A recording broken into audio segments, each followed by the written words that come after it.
Hello, crime enthusiasts, are you ready for another chilling investigation? The case of Sherry Papini. Keith Papini and Sherry first met in junior high, when he was in 7th grade and she was in 8th grade. Their friendship quickly blossomed and they remained close throughout their teenage years.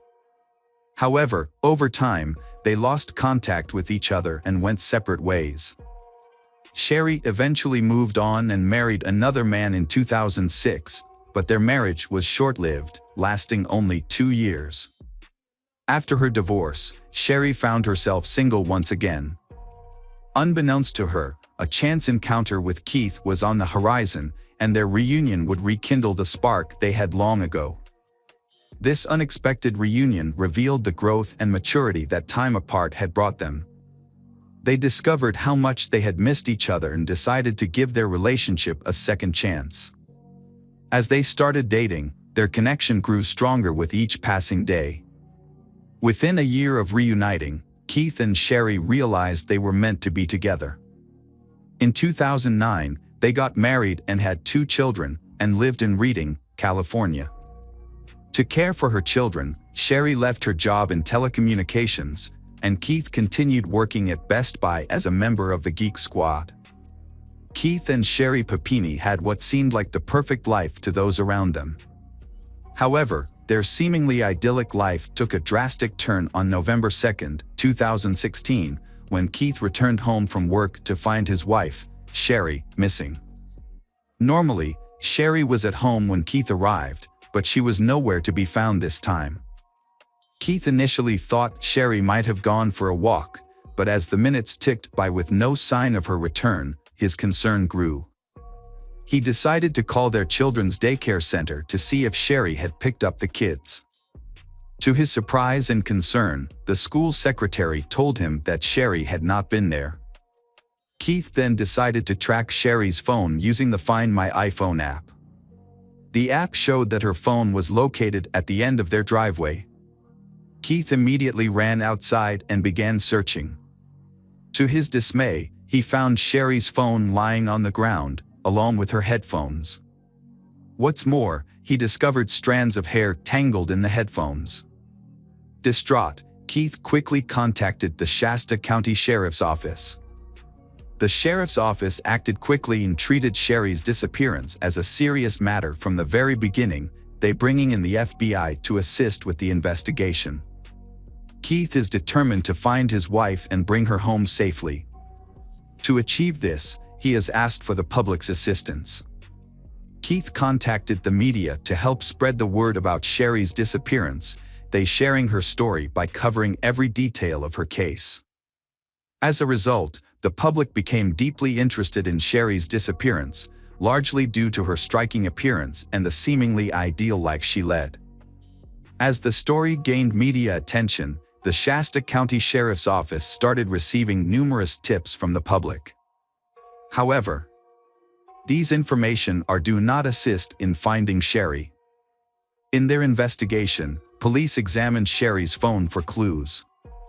Upon reviewing the phone's contents, investigators found a heated text message exchange between Sherry and Keith from a few months earlier. This discovery raised suspicions about Keith's involvement in Sherry's disappearance. Despite these concerns, Keith cooperated with the police investigation and even volunteered to take a polygraph test to clear his name. The test results showed that Keith was telling the truth.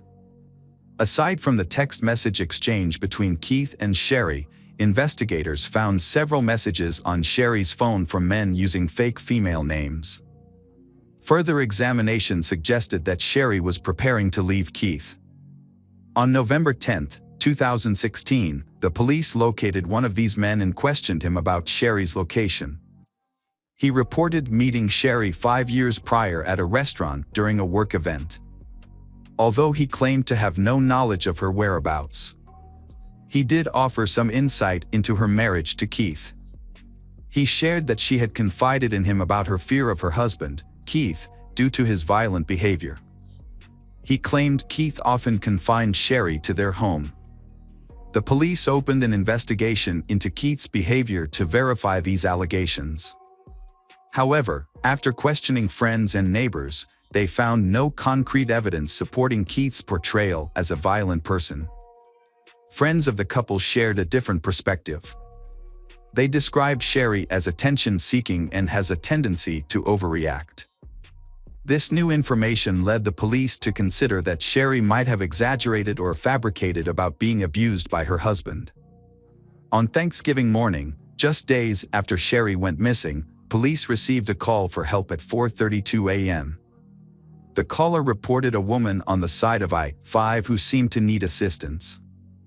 Officers quickly are present to the scene and found a woman bound by chains and zip ties. Due to her disheveled state, it took a moment for them to identify the woman as Sherry. The officers were relieved to find Sherry alive. They carefully removed her chains and zip ties to ensure her safety. After her release, the officers took Sherry to the hospital for medical attention. It was at the hospital that the full extent of Sherry's ordeal became clear. She had multiple bruises, her hair had been cut short, and she had a burn mark on her arm. Additionally, she had a severe rash and had lost a significant amount of weight, dropping to just 87 pounds. Sherry was interviewed at Woodland Memorial Hospital while recovering, but she was too distraught to share any details without her husband present. Her husband, Keith, was allowed to stay with her during the interview. According to Sherry, she was jogging when a dark-colored SUV approached. The vehicle was driven by two women. The older woman, who had a gun, got out of the car and approached Sherry, while the younger woman stayed in the vehicle. Sherry stated she was forced into the SUV. Before getting in, Sherry left her phone, headphones, and some of her hair behind in the driveway. She intentionally left clues for Keith in case anything went wrong. During the journey in the SUV, Sherry said she drifted in and out of sleep, making it difficult to keep track of time. The women also covered Sherry's face, preventing her from seeing the direction or location she was being taken. Sherry reported that her captors, two women, told her that she was taken because a man wanted to buy her. However, the women did not provide any information about the man's identity or his location. As a result, Sherry felt unease and fear, unsure of where she was being taken or what would happen to her during her captivity. During her testimony, Sherry also claimed to have experienced physical abuse from one of the captors. She alleged that this woman physically hit her many times, causing various injuries. She stated that she was branded on her right shoulder with the word Exodus, which would reportedly make her more appealing to her buyer. Sherry's captors played Mexican mariachi music constantly, of discomfort for Sherry. Throughout her captivity, Sherendra was confined to a small room with boarded-up window. Sherry described the basic but unsanitary and uncomfortable living conditions. In the closet, where she was chained, there was a bucket for her to use for both bowel movements and urination. Approximately 3 weeks after being in captivity, Sherry heard the sound of a gunshot. After that, she never saw the older Hispanic woman again. The other captor, who had been known to remain silent, now communicated more and ordered Sherry into a car, then driven along Interstate I-5. Car suddenly came to a stop, catching Sherry off guard. Startled, she looked around, and was then instructed by kidnapper to exit the vehicle. Sherry carefully got out of the car, feeling both frightened and hopeful. Was this her chance to escape, or was she being led into a more dangerous situation? Without any clear answers, she was left with deep uncertainty.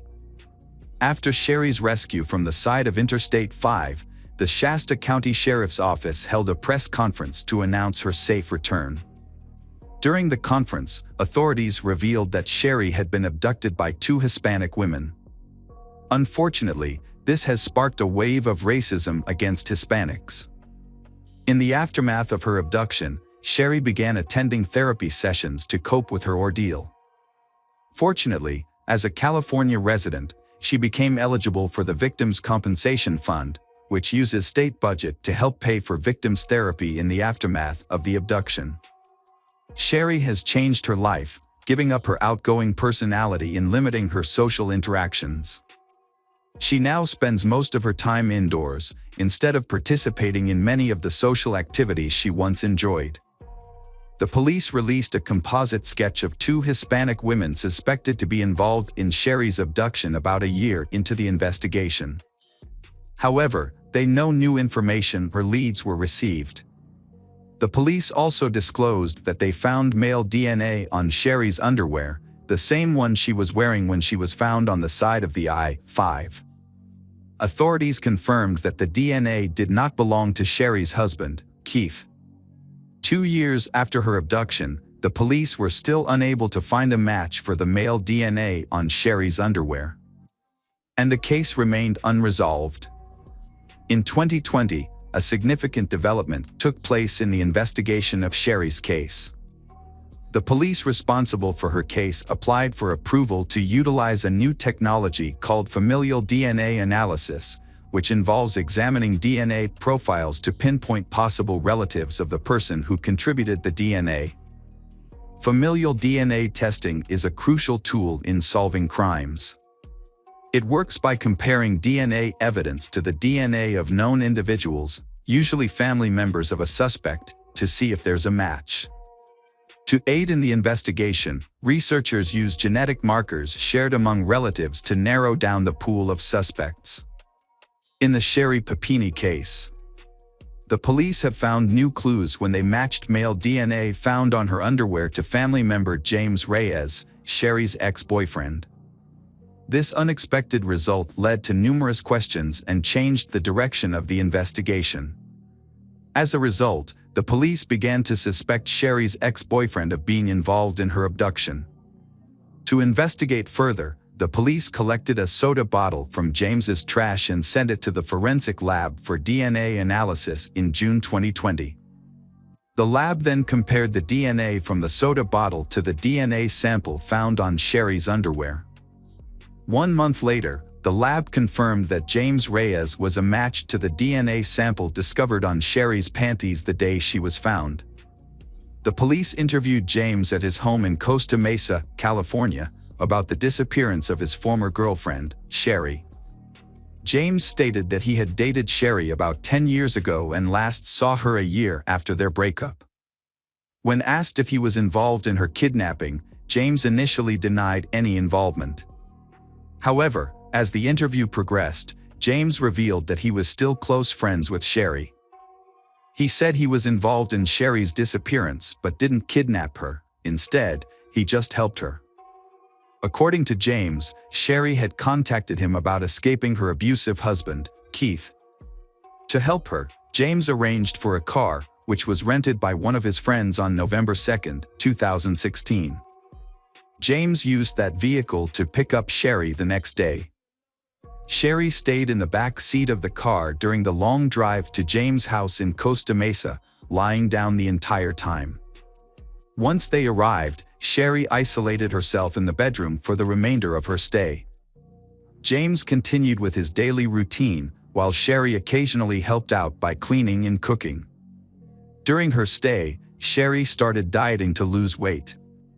She also asked James to help her harm herself on purpose. Her requests included creating bruises by hitting herself. Sherry asked James to hit her knee with a hockey puck.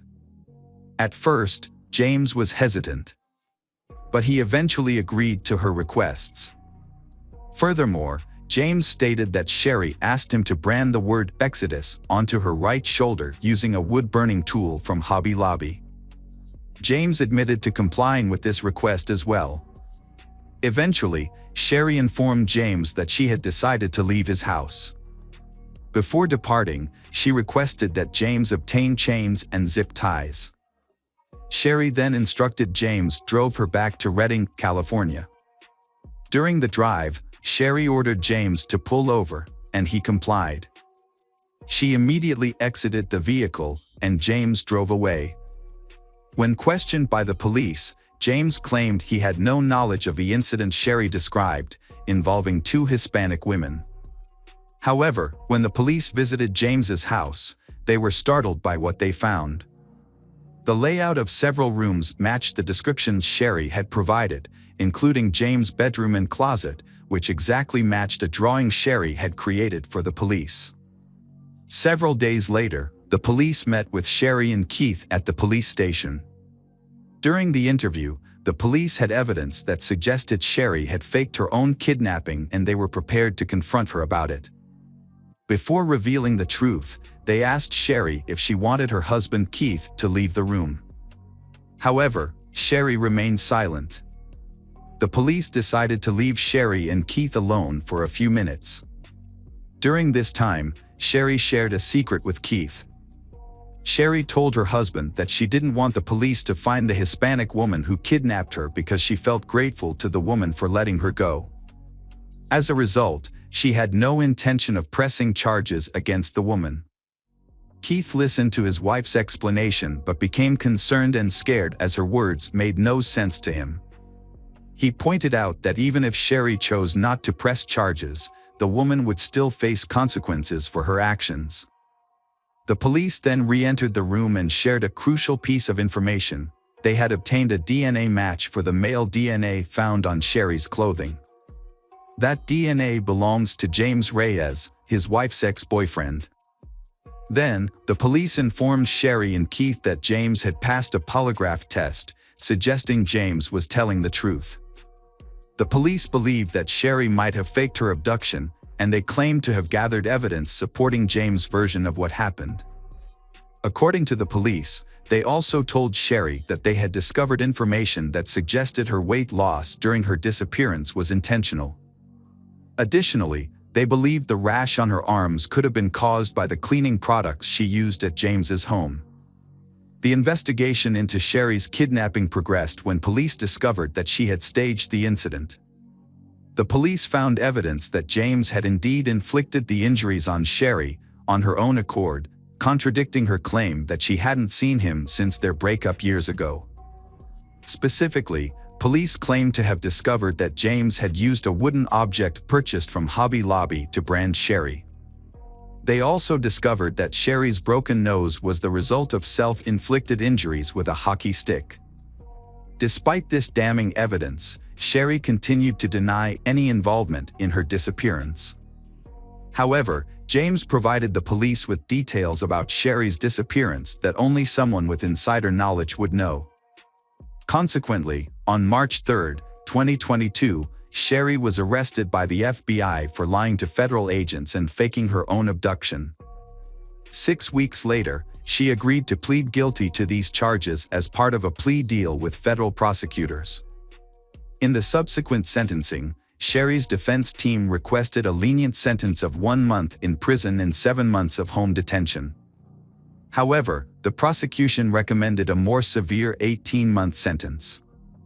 Ultimately, the court sentenced Sherry to 18 months in prison and ordered her to pay a $300,000 fine in September 2022, accepting the prosecution's recommendation. During her sentencing, the judge described she as manipulative and dishonest.